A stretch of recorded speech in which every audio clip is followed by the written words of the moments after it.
Eu queria falar sobre a Fiesp, né, que liderou o golpe. A gente sabe que a Fiesp foi muito beneficiada no governo Lula e Dilma, não só a Fiesp, a classe empresarial toda, né, foi beneficiada. E eu não entendo por que esse ódio contra o Lula e contra o PT, né, que beneficiaram tanto essa classe, né. Porque além de distribuir renda, as empresas nacionais explodiram no governo dele, né?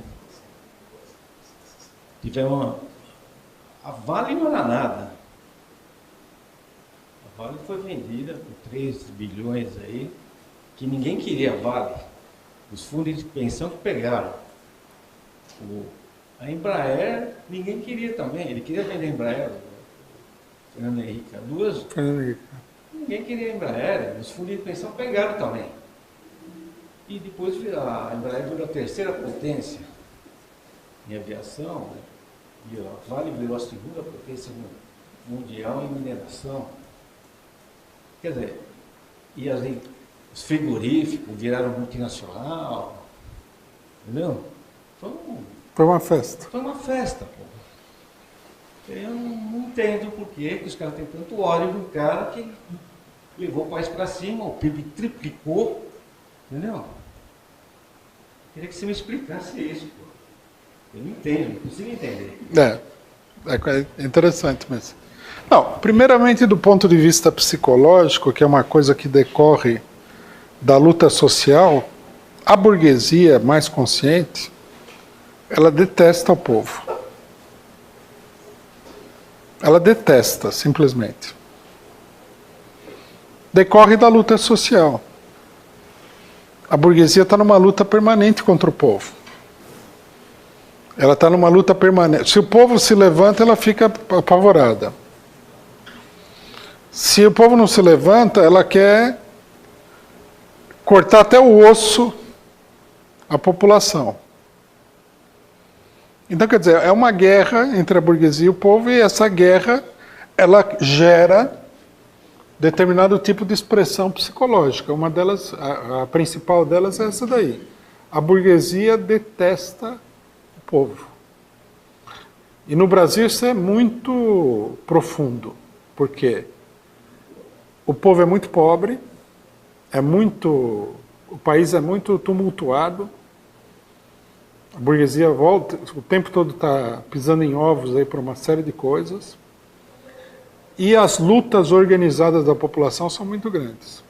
Bom, o Lula, ele é quase assim, como se alguém fosse fazer o bonequinho que fosse o mascote do povo brasileiro, dá um Lula. Operário, nordestino, sem um dedo, papapá. Corintiano. Origem paupérrima, tudo. Quer dizer, ele é quase que uma expressão física do povo brasileiro. Então a burguesia, quando vê uma pessoa como ele, né, com o poder popular imenso, tudo representando tudo isso daí, eles detestam do fundo da alma. Eles não gostam de pobre, eles não gostam de preto, não gostam de nada. Você pode fazer o que você quiser. Nunca vão gostar do povo. Pelo contrário, quanto mais você fizer, mais eles vão te detestar, inclusive.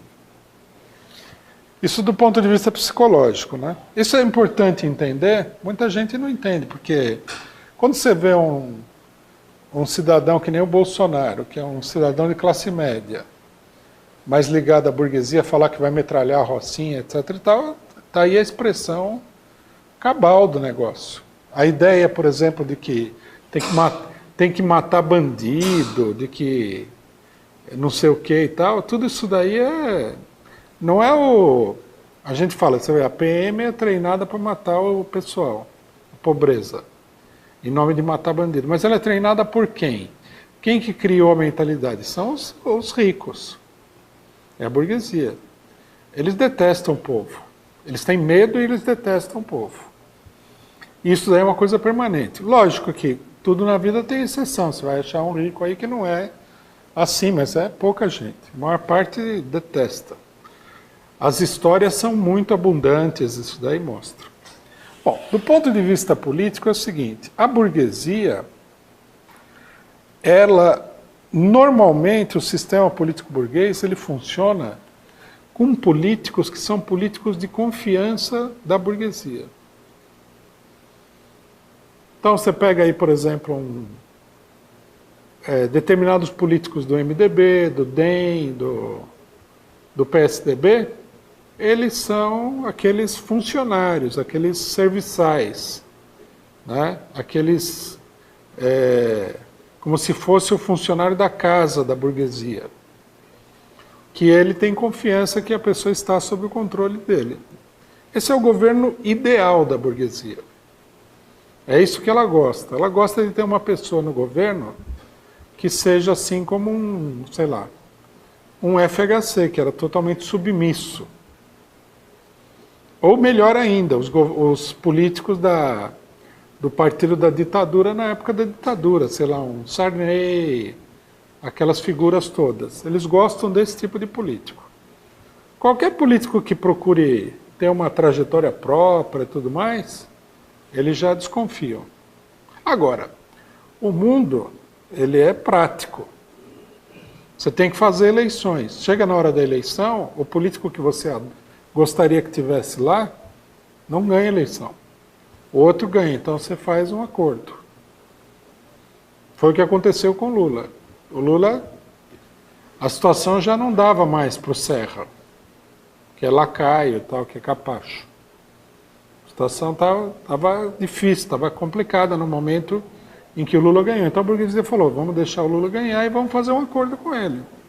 Fizeram o acordo, se beneficiaram ao máximo, mas eles já logo de cara falaram, nós precisamos ter esse cara aqui um tempinho e depois voltar ao normal. Nunca passou pela cabeça da burguesia que o Lula fosse ser o governo ideal. Aí alguém poderia perguntar, mas por que não? Eu acho que muita gente de esquerda pergunta, por que não? Porque houve outros governos de esquerda que ficaram um tempão.